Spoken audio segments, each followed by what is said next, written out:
In this episode, we're talking about the major differences between pension plans.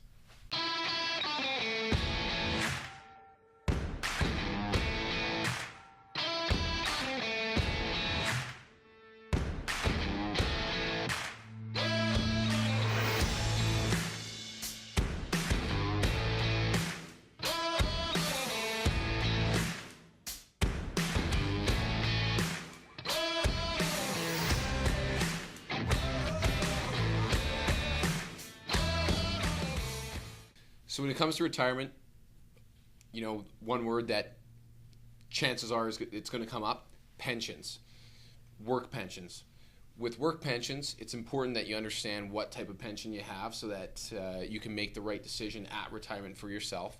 And typically, there's two types of pensions that we see, one being defined contribution and the other being defined benefit. So wanted to discuss today the key differences among the two and what individuals should know.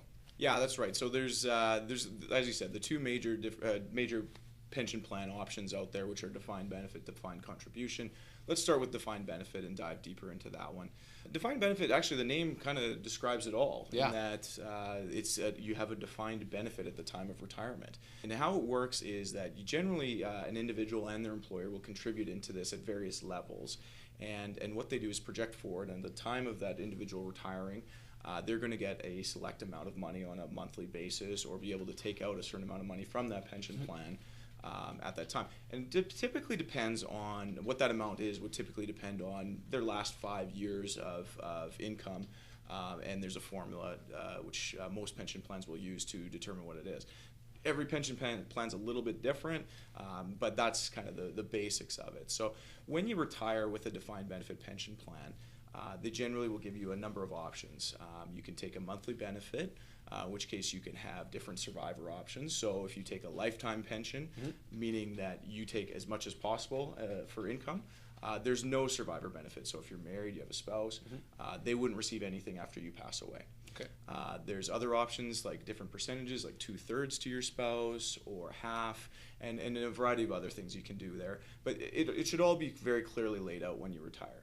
The other option that's available to you typically with a defined benefit pension plan is what we call the commuted value, which means you can actually take the money that is accumulated in your pension and take that out, and you can invest it on your own.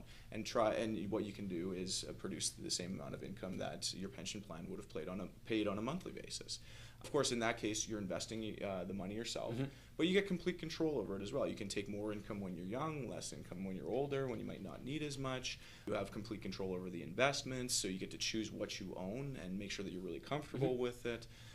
You get other benefits such as 100% survivor values at no cost. So if you pass away and your spouse is there, well, your spouse would just receive the assets, typically speaking. There's a number of other benefits to it as well. There are some risks associated to defined benefit pension plans because the nature of them makes it feel like it's a guaranteed absolute amount. It's unfortunately it's not because if the pension plan is underfunded and unable to support the benefit it's supposed to pay, then what they do is they actually reduce benefits right across the board to all people receiving them. So we're seeing more and more examples of this. We've seen it with Nortel here in Canada in the past. Air Canada had some issues Recently. With Sears Canada obviously going bankrupt, and then there's even government situations down south in particular with Detroit and other places in the U.S. That are struggling from either from a city level or even a state level. So it's not impossible to have those pension benefits reduced down. You have to be, obviously, again, you need to be careful and understand exactly what it's all about, but it does typically provide you with that defined benefit at the end of it when you retire.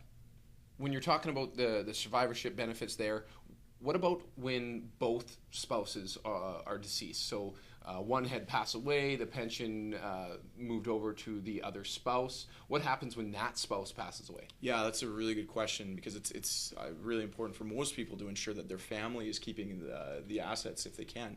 So with defined benefit pension plans, if you choose to take one of the monthly benefit options, whether it's like the half to survivor or lifetime or even like 2/3 to your surviving spouse, the day the second of the two of you passes away, typically speaking, there's no estate value left. So if you have children, for example, that you'd like to leave your assets to, they typically will not receive anything or much at all from taking the monthly contribution. Whereas if you take the commuted value, you take the money out of the pension, invest it on your own, and make your own income from it, your kids or your heirs are going to receive whatever is essentially left over the day the last of the two of you pass away. Now, there's tax implications and everything, but we're not going to go into that today. Essentially, what happens though is your children would, or your heirs would receive the benefit of whatever assets are left over. There's an estate value there. So if that's important to you, then a commuted value option is something that you should take a very close look at. So the second major pension option that many companies offer, more and more are offering now, is defined contribution pension plans. And again, the name kind of describes it all in that there's no benefit at the end of it that's defined, but what is put into it is defined. And so typically, again, it's still the employee is putting in a certain amount of money. The employer is also kicking in a certain amount of money into it. And they agree, based on the pension plan rules, that they're going to put X amount in every single year, basically. And at the end of the time, well, at the end of your employment, when you look to retire, there's going to be a certain amount of investment built up in there. Now, what's interesting with defined contribution as compared to defined benefit is you have choice as to how the investments are chosen within the pension plan itself. Defined benefit, typically, that's set out for you. There's a pension plan administrator and managers that do it, but you have choice with defined contribution. So you can choose to take a more aggressive approach if you'd like and try to grow it. You can take a more conservative stance or anywhere in between. It's completely up to you. So a lot more flexibility with the defined contribution when it comes to how the money's invested. A lot more flexibility. The difference, again, though, is since that it's not a defined benefit at the end, the risk really is on you, the employee. If you're comfortable with that risk, it's great. If you're not comfortable with that risk, it's not as great. Typically speaking, having more choice is nice.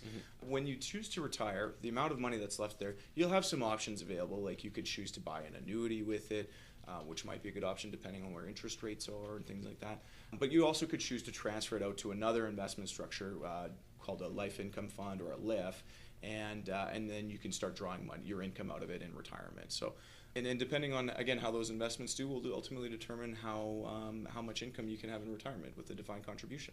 So something that not everyone may be aware of, with companies that are offering these defined benefit pension plans, today we're starting to see a lot of them move more towards a defined contribution plan.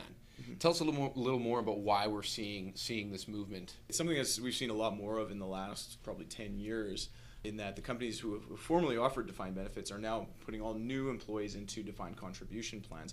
And simply the reason is it takes the risk off of the company in order to fund that pension plan, and puts the risk on the employee in order to make up their own retirement, essentially. So they're still kicking money into it, but they don't have the risk of having to provide a certain benefit at X point down the road when you retire.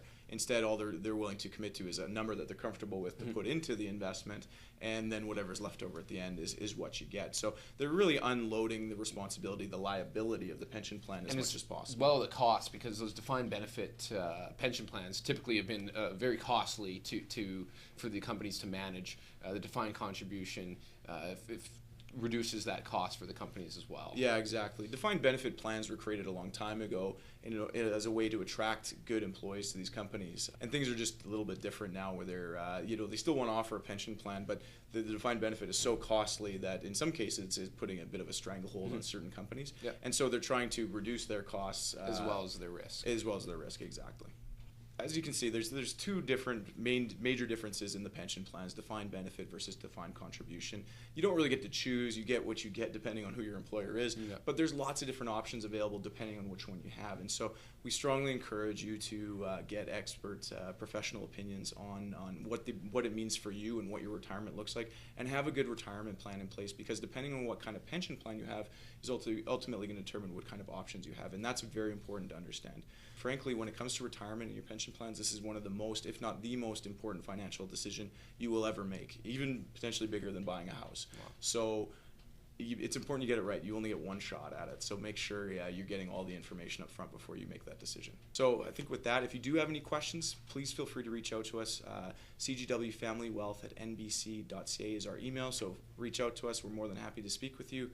Alternatively, if you want to visit our website, www.cgwfamilywealth.com, and all of our contact information is there.